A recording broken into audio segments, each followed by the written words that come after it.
Hey, all you Shark Week fans out there. Welcome back. It's our third summer here at Little Happy, an abandoned fishing village in the Mozambique Channel. Sharks return here each year. Their home, like ours, is under attack from climate change. Emma, what's wrong? A half dozen people went missing about 100 miles up the Orange River. Turns out it was bull sharks. So what do we do?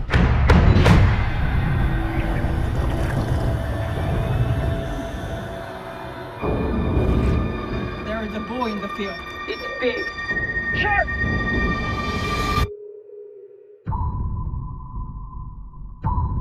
Brown, where are you? There he is.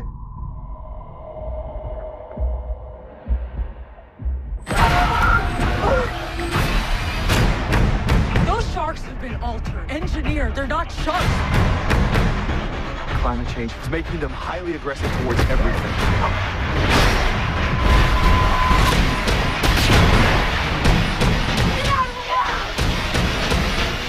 It's all about survival, folks.